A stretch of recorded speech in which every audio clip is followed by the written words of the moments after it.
Hi, this is Jonathan Black and welcome to another Business Nugget. I've been asked a lot recently around balance. I do a lot of work in the area from a coaching point of view and a training point of view, and it's a massive area, I know, but I'm often asked for what are some of the key tips, the key strategies to give people that in general makes a big difference to them getting a sense of balance in their lives, especially when we lead them at such a busy pace. We have multiple obligations, multiple commitments. We have families, we have our business commitments, we have our personal commitments, our health to take care of, and even the act of coming home and doing dinner can be an extra chore to do at the end of a really busy day.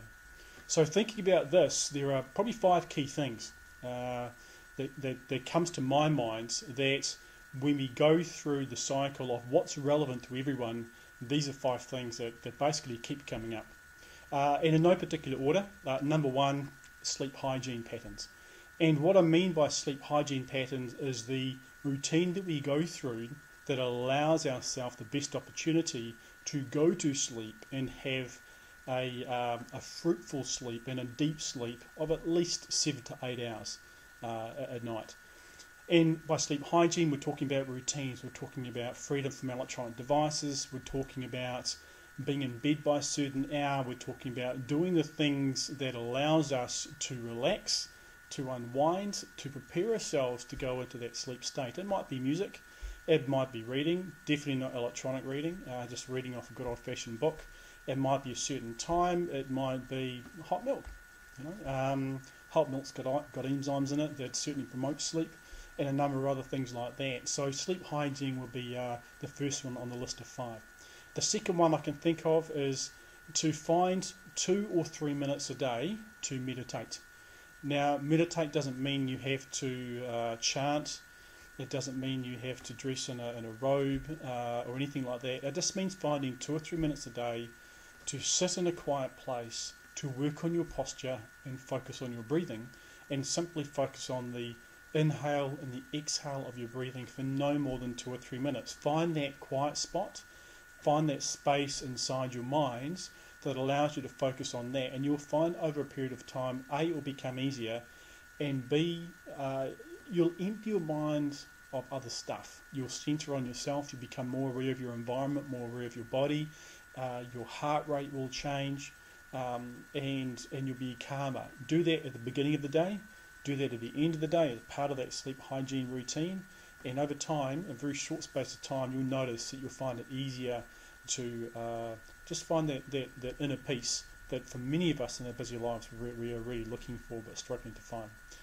The third one I can think of that again is applicable to everyone is meal planning. And that is, when we have a fast-paced life, the tendency to go for some quick fix. It might be a processed meal, it might be a frozen meal, which is fine if it's leftovers, just stick it in the microwave and go for it, that's fine. But it's planning ahead in advance, lunches, what are we having for dinner this week, so that these things are taken care of. It might be something in the crock pot or the slow cooker, it might be leftovers, whatever it happens to be, we make sure that we've got the contents in those meals that we know that it meets our dietary requirements, it meets our energy requirements, and the timing is such that things are prepared, that there are options there available for us, be it leftovers from a meal in the freezer, be it something we're putting out of a casserole dish, be it lunches that were prepared so they take 2-3 minutes to put together in the morning rather than putting everything together and taking 20 minutes as the kids go out the door. So meal preparation, the time invested in that can make life much easier further down the track. The third one is to really be mindful. Now, mindfulness is very topical at the moment and it has been for a number of years. And the key thing to be mindful, in a nutshell really, is giving ourselves permission to take the time to stop and notice what is going on around us. Mindfulness might be something as simple as taking that quiet time to really appreciate what's going on outside the house, in the garden. It might be really taking the time to look someone in the eye when we're purchasing a product to make a connection. Mindfulness might be simply being aware of what our body is touching, the pen that we are holding, the texture of a paper on a book that we are reading, the facial expressions in a room. It's being more than simply where our attention is. It's broadening our attention to be mindful of what's going on around us. The fifth and final one I can think of, and this one is actually quite important, especially in the current age that we have, is to manage our connection with the information highway. We do not have to be connected all the time. We are connected to our cell phone, we are connected to the internet. I'm doing this on a laptop webcam. We are connected in so many different ways. We get up in the morning, what's one of the first things we do? We check the news, we check the weather. If it's really, really important, and I'm not saying don't know what's going on in the outside world, but pick the times at which we do that, the times that suit us. If it's really, really important in a topical conversation piece, people will tell us about it, and we can do our own research on that particular topic.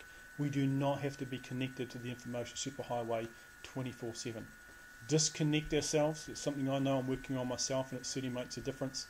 Choose how we manage that connection, and those are 5 key tips that I know make a big difference in getting balance in such busy lives.